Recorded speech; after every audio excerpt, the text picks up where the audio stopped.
Congratulations, and to God alone be all the glory. We made it to the very first half of the year. Wow, what a journey. What a year. In spite of everything that has been thrown at us, here we are, still standing strong as one indivisible people, with a promise from Mr. President just recently ago that the worst days are over.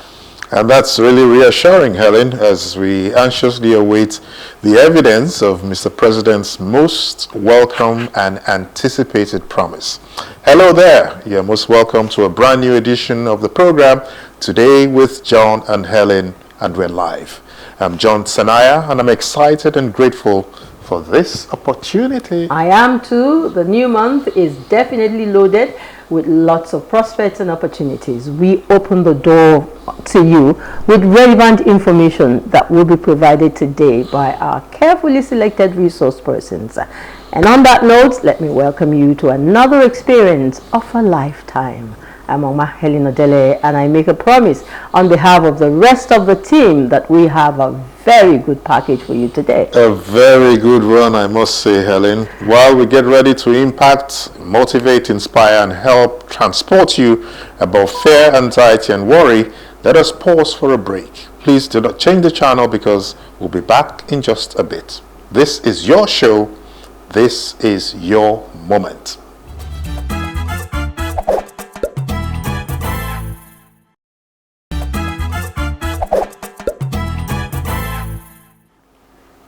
Alright, thanks for being there. Since we last met, so much has happened, generating a mixed grill of feelings and reactions. We now have May 29 as Democracy Day, and perhaps June 12 too. We also have a new national anthem, or is it an old and new one? Nigeria and politics are on the front burner today with Shuaibu Idris MNI, a brilliant national commentator and a patriotic Nigerian. And you know, someone said to me recently that one prayer point for Nigerians at this time is to stay healthy. Why is this, you may ask? Dr. Ngozi Onya, a medical entrepreneur, is available to answer that question and more, including what mothers should know when the child is coughing. And information technology is here to redefine the now and the future of every human endeavor. How can we leverage IT to better the workplace? Christine Obiajulu, an IT expert, will work us through all of that. Of course, you should expect the extras here and there, which are the trademarks of this show. In a moment, we shall kick off with our very first guest on today's program. Please stay with us. And indeed, we're kicking off right away. Right away. Okay. So I'd like to welcome Christine to this show. Christine, it's so good to have you with us. Thank you, John. Happy to be here. So, Helen. Yeah. Tell us about Christine. Yeah, I want to tell you about Christine because she stands very tall as a trailblazer in the dynamic realms of tech and entertainment, boasting over a decade of impactful contributions to the industry. Christine is MD PC Gets, which has keen eyes for innovation and all of that. And she's contributed to the growth of IT, leveraging on her vast network to foster collaborations and partnerships.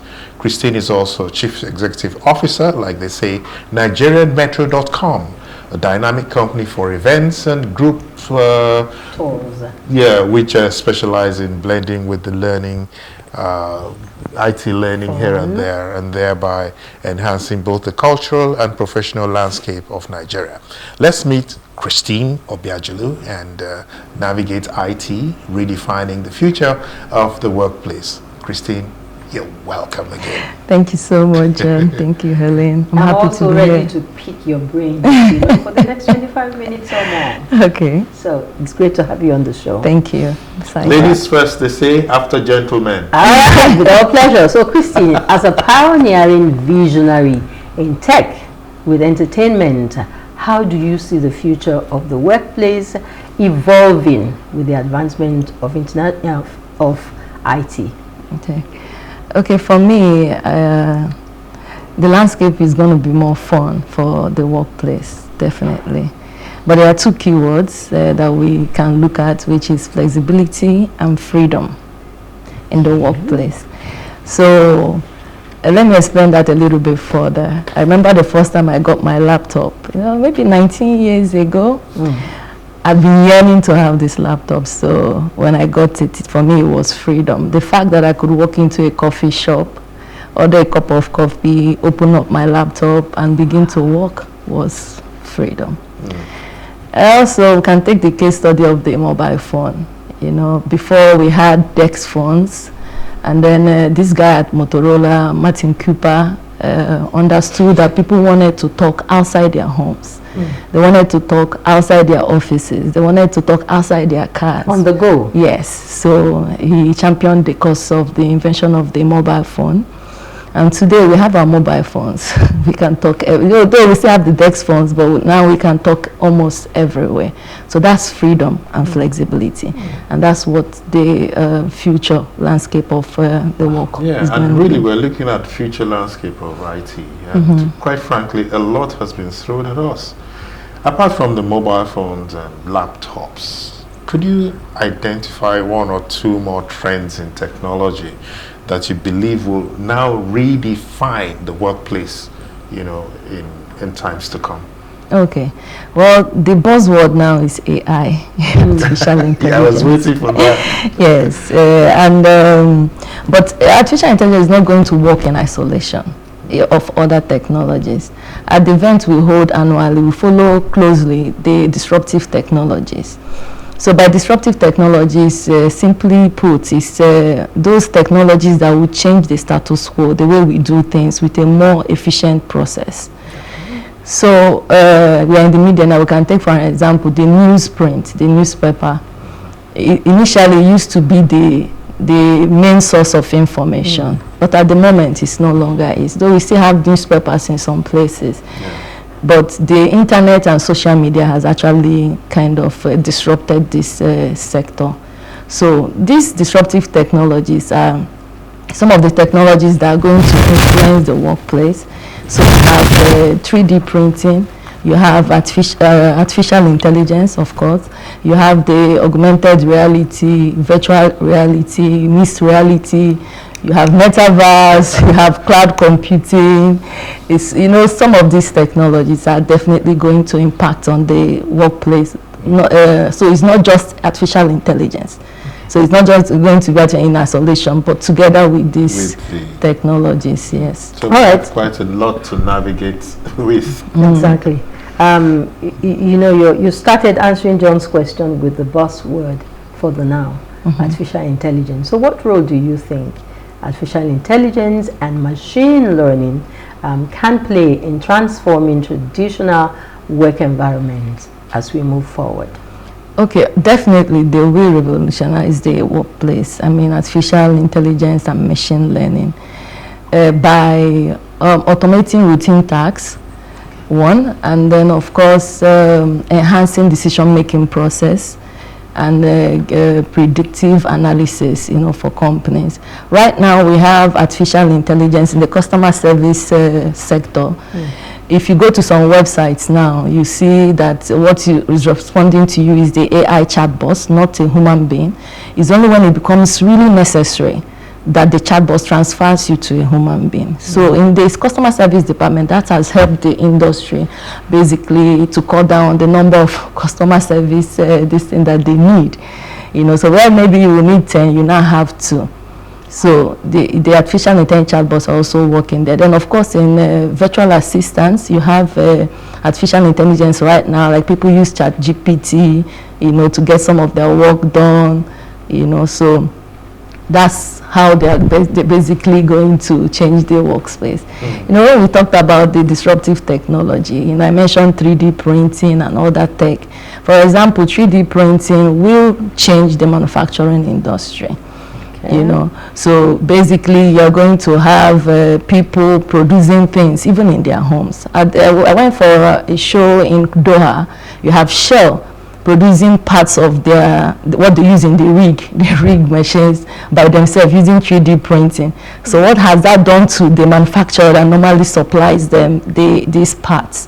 So these are some of the disruptive technologies that are going to affect how we work. And then you come to the education side, you have, of course, the VR. People are going to basically put on a headset and learn I've had to do that, and it was really exciting, you know. So you see that even in other industry, you have medical doctors actually using it to, you know, learn. You have the pilots simulating an environment and learning, and it's really been very helpful. So they are not going to work in isolation with AI. So you have some softwares now being enhanced with artificial intelligence to provide more, you know, functions and productivity. And then you look at right now the collaboration tools. We have Zoom, Microsoft Meeting, Google Meet. People are meeting, you know, to have meetings, but it's going to get better with Metaverse, which is 3D internet. People are basically going to go into the internet and have meeting.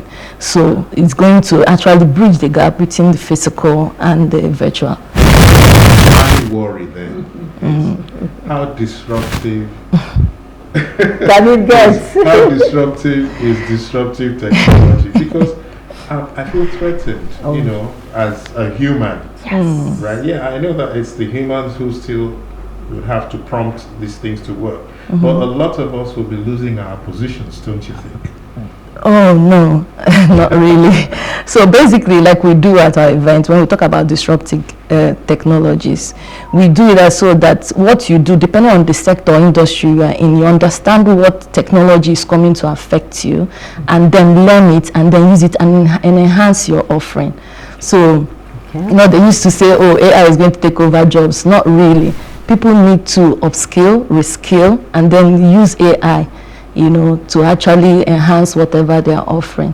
So as businesses, you know, how do we best prepare for integrating these new technologies into our operations, and especially our workflow, our employee workflow? Okay, for businesses, let's take a case study, for example. When we had COVID, you know, a lot of people quickly scrambled up. You know, the future of work was basically now. So a lot of people, businesses that were not prepared, had to deploy networks, buy laptops for their staff so they can work from home.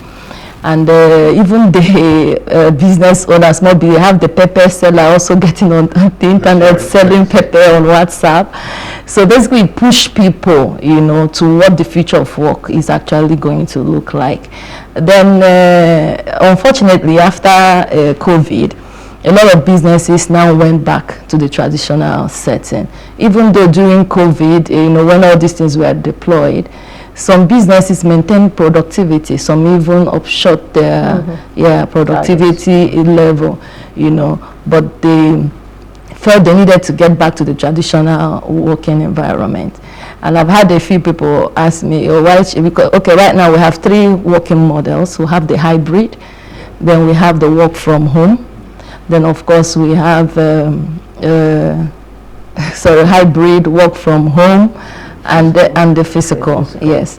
So people, some leaders will ask, how do I know, if you're asking that people should work from home, be flexible, how do I know that my staff is working? So the question also is, how do you know your staff is working in the office? How disciplined is Yes. So it's basically, you know, whatever you use, you know, to measure, you know, you have KPIs, you use that to ensure that your staff is working. So for businesses, they need to find out what their employees want. First of all, you need to trust your staff. It's very important.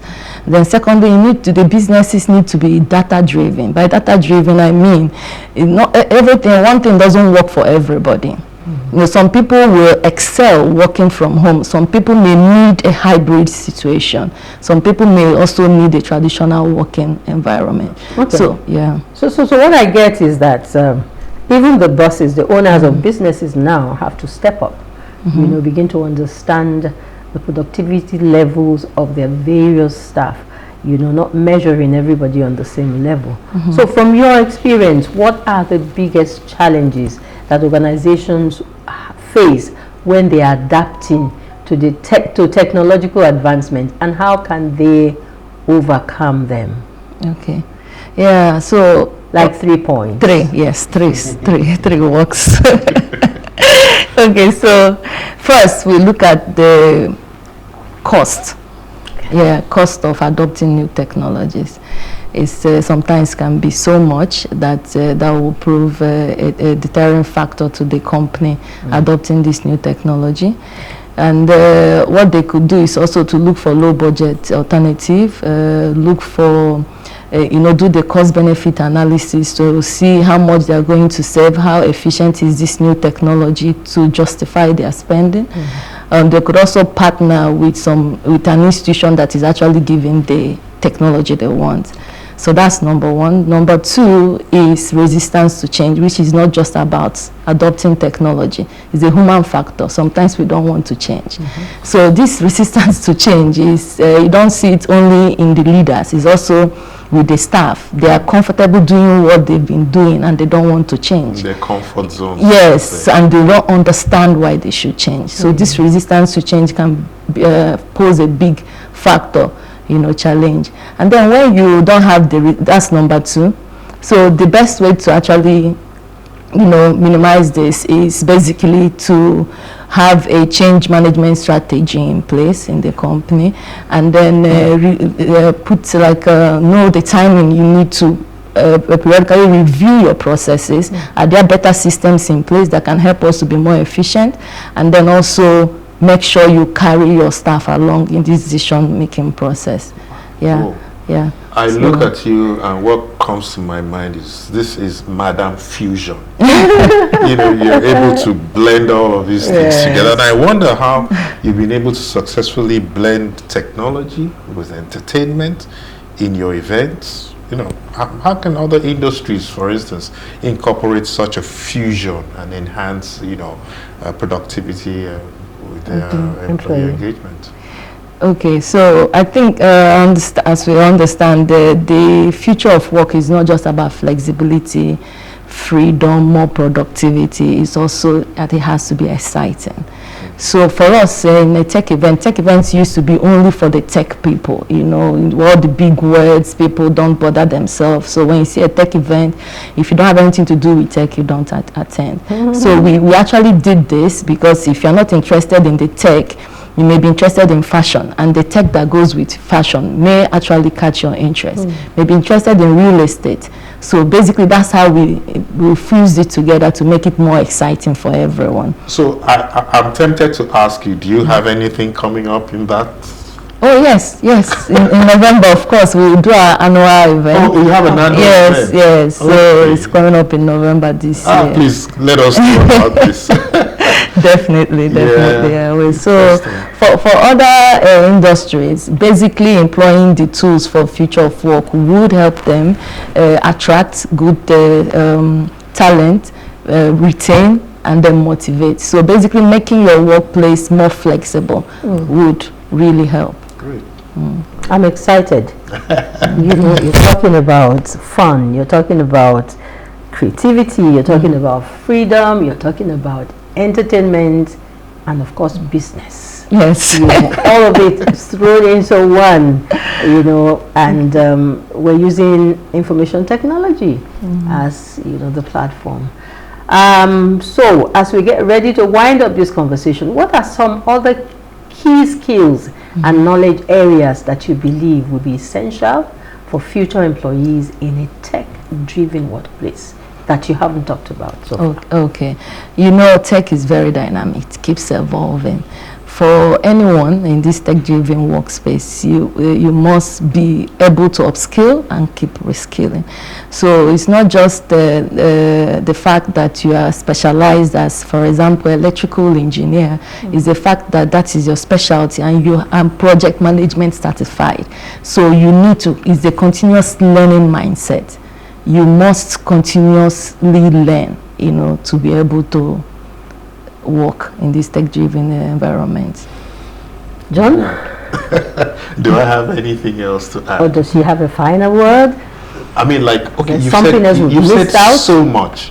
What do you want us to take away today from this conversation? Okay, change is constant and the future of work will definitely change. The best thing is to understand it and then basically learn how to enhance your offering. And for everybody, it's basically learning. Tech events also help you to understand what's happening you know, and then keep abreast of new technologies. So, and though you said at the beginning that it's going to disrupt a few things, in a situation where you have 10 staff, when the artificial intelligence steps in, you probably reduce to 3 or 5, and so we don't have any reason to fear. No, because you would have the needed talent, the skills to really be flexible yourself as well. Perfect. Thank you. Perfect. Well, to you out there, we will say that we have done our bit by bringing information that you can use to change your story right to your doorsteps this morning, literally speaking. All thanks to our guests. It's really, really been a pleasure having you today on the show. Thank you. Oh yes, you for coming. I mean that was a lot to take away. We appreciate you so much, Christine. Thank you for having me. You're still watching your weekend family-centered and business show today with John and Helen live. And the platform is Plus TV Africa, always Plus TV Africa. We shall go on a very quick break right now. When we return, your medical worries will be addressed by the doctor in the house, Dr. Ngozi Onya. Join us again.